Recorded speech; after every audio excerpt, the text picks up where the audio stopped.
The concept of maghfirah is a very powerful concept in our deen. If you think about it, it's not just a spiritually uplifting thing, but it's psychologically, it's a very powerful tool. The thing that gets to any individual is hopelessness. The reason people go into depression, the reason where people feel helpless, the reason where people feel or end up committing suicide, for that matter, is because they see no way out. They find themselves facing a wall, a dead end. No way to get out, no way to reverse what has happened, no way to refresh what was done, no way to undo or erase a thing that they have done.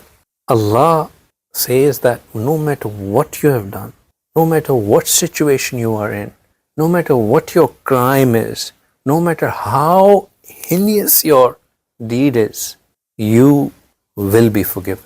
Forgiveness is hope. Forgiveness is reassurance.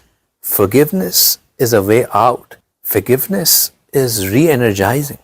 Forgiveness to me is a therapy like no other, because it really rewires the negative self into self-belief and resilience.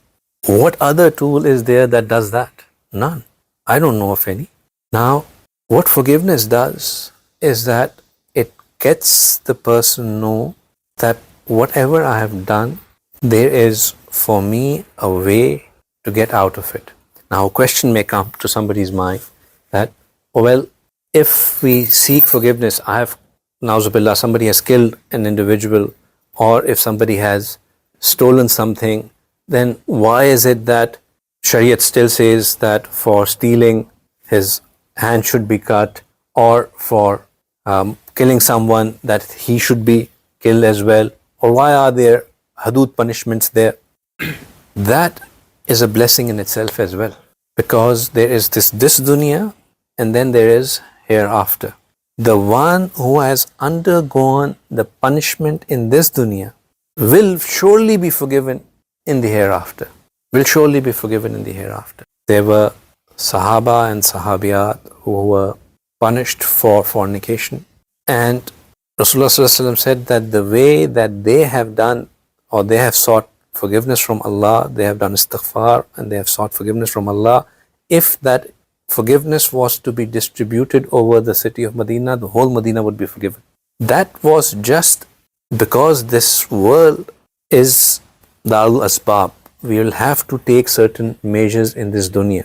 What has been a wrong act done in this dunya needs to be paid off in this dunya. Hence the Hadeeth punishment. But when you go to Allah, Allah has already forgiven you. And this dunya has to come to an end in any case. It's a very minor punishment compared to what lies ahead. Very minor.